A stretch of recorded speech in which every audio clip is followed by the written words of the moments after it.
جی میرا سوال یہ ہے کہ دیکھیں ہم ایک مسلمان ہیں، میرا نام خالد حسین ہے، لاہور سے بات کر رہا ہوں، کہ ہمارے سامنے جو فلسطین میں ہو رہا ہے، ہم نمازیں پڑھتے ہیں، روزے رکھتے ہیں، سارے جو ہیں وہ ہم پورے کر رہے ہیں، کیا اللہ تعالیٰ ہمیں یہ اس کے بدلے میں جنت دے دے گا؟ سب کچھ یہ دیکھنے کے باوجود ہم تو جہاد کرنا چاہتے ہیں فلسطینیوں کے ساتھ جا کر۔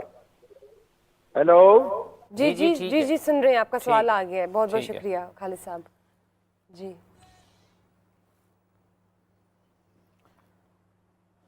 حضرت لوط علیہ السلام کی قوم کو ایک سیکنڈ کے لیے امیجن کریں، اس بستی میں جائیں جہاں پہ بائی دا وے فلسطین والا واقعہ ہو رہا ہے، وہ وہی بستی تھی، ایگزیکٹ علاقہ وہی ہے، اور وہ سین امیجن کریں۔ میں آپ کو سین میں سے گزارتا ہوں پورا کا پورا۔ اس وقت لائیو ٹی وی چل رہا ہے، اس لیے ضروری ہے کہ رمضان میں نرم دل ہیں، آپ کو اچھی طریقے سے سمجھ آنا چاہیے۔ اس لیول پہ وہ گمراہ ہو گئی تھی قوم کے اپنے نبی کے خلاف، مطلب برملا کہتی تھی کہ ہم نے نہیں ماننے تیری بات۔ دیکھیں یہ وہ قوم نہیں تھی جنہوں نے نبی پہ حملہ کیا تھا، وہ ان قومیں بھی ہیں، یہ کہہ رہے تھے کہ ہم نے آپ کی بات نہیں مانی، آپ اپنا کام کریں، ہم ہمیں اپنا کام کریں، اس لیول پہ تھے۔ پھر بات اتنی آگے چلی گئی کہ میں لمبی بات نہیں کروں گا، اتنی مشہور یہ اسٹوری ہے کہ سب کو پتہ ہے۔ حکم آ گیا اور ابراہیم علیہ السلام کو حکم آیا بیت اللہ۔ ابراہیم علیہ السلام کو پاس دو فرشتے آئے اور ابراہیم علیہ السلام نے دیکھا کہ ان کے تاثرات، چہرے کے تاثرات ٹھیک نہیں تھے، they were not happy۔ حضرت ابراہیم نے سارا کو اندر بھیجا اور کہا کہ خبر اچھی نہیں لگ رہی، اور انہوں نے بتایا آپ کے بھانجے کے ساتھ ابھی یہ ہونے والا ہے، اس قوم کے ساتھ ان کی بھانجے، سو وی نیڈ ٹو گیٹ ہم آؤٹ۔ غور سے سمجھیں یہ سارا کا سارا معاملہ کس طریقے سے حدیث میں بتایا گیا ہے، غور سے سمجھیں۔ یہ آپ کے سوال کے جواب میں بتا رہا ہوں، اسپیشلی سارے مسلمان سن لیں غور سے کہ حدیث کے مفہوم، اب کافی ساری حدیث اکٹھی کر رہا ہوں، ٹھیک ہے۔ ڈاکٹر اسرار کی ایک بہت اچھی ایک اس کے اوپر ایک تبصرہ ہے، وہ ادھر سے میں اقتباس کر رہا ہوں سارا، ٹھیک ہے۔ حدیث آپ کے سامنے ہیں، آپ خود گھروں سے دیکھ لیتے ہیں کہ فرشتوں کو اصل میں حکم کیا ہوا تھا۔ اب لوط کی بستی میں، لوط علیہ السلام کی بستی میں سارے کے سارے کافر نہیں تھے، ظاہر ہے کچھ نہ کچھ کلسٹرز بن چکے ہوئے تھے، اور کلسٹرز کیا تھے؟ کچھ لوگ تھے جو آپس میں ایک دوسرے کو جانتے تھے، حضرت لوط علیہ السلام کے فالوور تھے، مگر آپس میں کنیکٹڈ نہیں تھے۔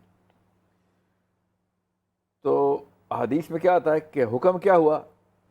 فرشتوں کو حکم ہوا ہے کہ لوط کی بستی پہ عذاب آنے لگا ہے۔ حضرت ابراہیم کے پاس دو فرشتے آ گئے، انہوں نے بتا دیا۔ حضرت ابراہیم اس پہاڑ پہ آئے ہیں، اس پہاڑ کی ایج پہ جو کہ سی آف گیلیلی کے بیسن کو دیکھتی ہے، اور دیکھیں ذرا، میں اس میں تفصیل خود دیکھی ہوئی ہے اس لیے آپ کو بتا رہا ہوں، آپ ذرا انٹرنیٹ پہ اس پورے کے پورے نقشے کو اپنے بچوں کو دکھایا کریں تاکہ اب ان کو ٹریننگ ہو کہ کتنا ریئل واقع۔ ابھی بھی اس بستی میں جائیں، ابھی بھی وہ بستی، قرآن پاک کی سورہ انبیاء کی بات بتا رہا ہوں، وہ بستی نہیں ابھی تک آباد ہو سکتی۔ اس کی مٹی کو اٹھائیں گے اور لائٹر لگائیں، مٹی دھماکے سے جلتی ہے، وہ ایسے لگتا ہے فاسفورس ہے، کیونکہ اللہ تعالیٰ نے اس پہ وائٹ فاسفورس کی بارش کی تھی، ایسے دھماکہ ہوا، ایک ایک بندہ ایسے جل کے بھون دیا گیا، اور اتنے بڑے بڑے پتھر تھے، فاسفورس کے پتھر لگے تھے۔ تو کیوں میں آپ کو یہاں تک لے کے آیا ہوں؟ تاکہ آپ اس سین کو سمجھیں، بھائی کے سوال کو سمجھیں۔ فرشتوں کو حکم کیا ہوا ہے کہ بستی کے اوپر جو ہے نا وہ پتھر پر برسانے۔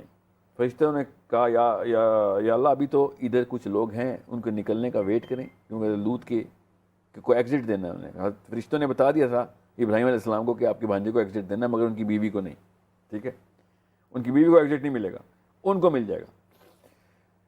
تو یہ یہاں سے ایگزٹ ہو رہا ہے، ادھر سے میں سے 8-9 حدیث اکٹھی کر کے بتا رہا ہوں تاکہ پورا کا پورا سین آپ کے سامنے ہو۔ یہ ہر حدیث میں الگ الگ سیکشن ہے اس کا، اور جس فرشتے نے کہا یا اللہ ادھر تو کچھ لوگ ہیں ابھی جو، ان سب کو بھی ایگزٹ دیں، اللہ تعالیٰ نے کہا نہیں، ان گھروں پہ پتھر مارو، یہ پتھر ان گھروں پہ مارنے ہیں جو اللہ اللہ کر رہے ہیں اپنے اپنے گھروں میں بیٹھ کے۔ وہ جو ڈاکٹر صاحب کہتے ہیں کہ سب سے پہلے انہی پہ مارو، کیونکہ ان کے اندر کچھ جوش ہی نہیں آیا۔ جوش کی بات نہیں ہے خالی، مقصد ہی کچھ اور تھا ان کا۔ اسلام یہ یوگی اور جوگی پن میں نہیں سکھاتا کہ اپنا اپنا اور اپنی کٹیا سجا لی، اپنی زہد میں گئے اور بستی بے راہ روی پہ لگی ہوئی تھی، لوگوں کو دین بلانے کی فکر ہی کوئی نہیں تھی، لوگوں میں انتظام اور نظام رکھنے کی کوئی فکر ہی نہیں تھی۔ اب دوبارہ سے سنے وہ حدیث کہ اللہ تعالیٰ نے کہا کہ فرشتوں کو کہ ان پر گھروں پہ پتھر مار جو زاہدین کے گھر ہیں. سوچیں وہ بد فعل قوم جو کہ بہرا روی بھی تھے ان کو نہیں, مسلمانوں کے گھروں پہ پتھر مارو جا کے. ہر نبی مسلمان ہوتا ہے, اس کے فالوور مسلمان ہوتے ہیں, اس لیے انہیں آپ کو بتا رہا ہوں. یہ اتنا آسان ہے سمجھنا کہ اسلام اصل میں کیا چاہتا ہے. اور ہمیں کیا بتایا گیا, تزکیہ نفس کر, اپنی اپنی کھیل, لوگوں کی کیا فکر ہے تجھے. فلسطین میں بچے مار رہے ہیں, ادھر اسی صوفے پہ بیٹھ کے بچی نے کہا تھا نا مجھے, مسلمان بچی ہے نا وہ ہماری, غلط پچھلی نسلوں نے غلط فلسفہ دے دیا. بس ہمارا کام ہے سکھانا کہ وہ ان کو آگ لگی, ہمیں تو نہیں کچھ ہو رہا نا. یہ اس بستی میں لوط علیہ السلام کے علاقے کے بستی کے گھر کے اندر یہی داستان تھی.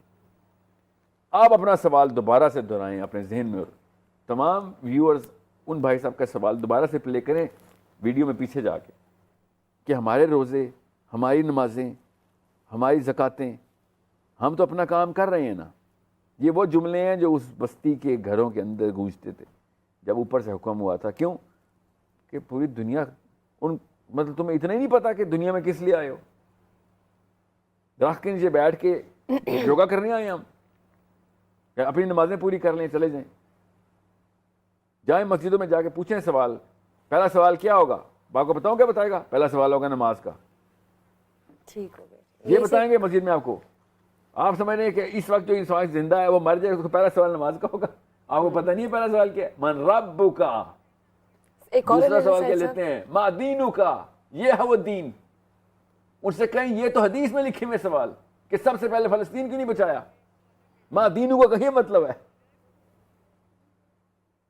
اور ہمیں کیا کہانی سنانے پتر لے لیتے ہیں, خیر ہے, کوئی بات نہیں, کوئی بات نہیں, یہ ضروری ہے. غور سے سمجھیں آپ لوگ, سب لوگ. یہ دو نمبری کہاں سے کوئی کر کے میں دے گیا کہ جس کی وجہ سے میں اطمینان میں ہوں. میں نہیں, نواز شریف بھی اتنا ہی اطمینان میں ہے, میرے بچے بھی اتنے ہی اطمینان میں ہیں. You think it's a small matter. ماں دینوں کا سوال, یہ اس کا جواب فلسطین نہیں ہے. پوچھیں کسی بھی مفتی سے پوچھیں کہ ٹی وی پہ ایک بندہ بیٹھا کہہ رہا ہے کہ ماں دینوں کا مطلب تھا فلسطین بچانا. یا تو ہمیں صحیح بتائیں کہ وہ غلط کہہ رہا تھا, ہمیں بتائیں, یا پھر وہ صحیح کہہ رہا تھا تو آپ نے ہمیں کوئی اور مطلب کیوں بتائے ہوئے تھے آج تک. یہ لوط کی بستی والے بندے کے گھروں میں ہمیں کیوں, آپ نے لوط علیہ السلام کی بستی کے محلے میں کیوں گھسایا ہمارا دین, ہم پہ کیوں فاسفورس کی بامبنگ کروائی آپ نے, یہ جا کے پوچھیں. اب لے کر اچھا کھینچیں کہ ہم پاکستان نہ ہوتے, ہم فلسطین ہوتے, اور فلسطین والے پاکستانی ہوتے. ٹھیک ہے, میں جان کے یہ نہیں کہہ رہا ہوں کہ آپ ذرا آئیں فلسطین. آپ کے اوپر مطلب آپ کون سا دین ڈیمانڈ کرتے, دنیا میں کون سا دین رائج ہو. آپ ہم پہ اگر آفت آ جائے فلسطین والی, ہم پہ کوئی بھی چڑھ دوڑے آ کے, ہم دنیا سے کون سا دین ڈیمانڈ کرتے ہیں. یہ ذرا سوچیں سارے. یہ آج کا ہوم ورک ہے کہ ہمارے دل میں کیا ہے کہ یا اللہ چائنا والے یا یورپ والے, ایران والے, انڈیا والے, جو بھی ہمارے آس پاس ہے نا, یہ ان پہ کون سا دین آ جائے کہ یہ ہمیں آ کے بچا لیں. بالکل صحیح بات. اب ہم نے پتہ اس قابل نہیں چھوڑا کہ یہ والی بات کا جواب دنیا میں کوئی کہے کہ یا اللہ ان پہ اسلام آ جائے. اگلی 100 نسلیں اس فلسطین کی وجہ سے, یہ دعا دنیا کی غیر مسلموں کی بات کر رہا ہوں, کوئی یہ سوچے گا بھی نہیں کہ اسلام آنا چاہیے. نہیں تو کیونکہ اب ہم نے پروو کر دیا کہ لوگ کہیں گے یار سب کچھ ہو جانا, مسلمان نہ ہونا, کیونکہ یہ اپنے بچوں کو بھی نہیں بچاتے. یہ 60 ملک ہو کے بھی اپنے چھوٹی چھوٹی بچیوں کو مرنے دیتے.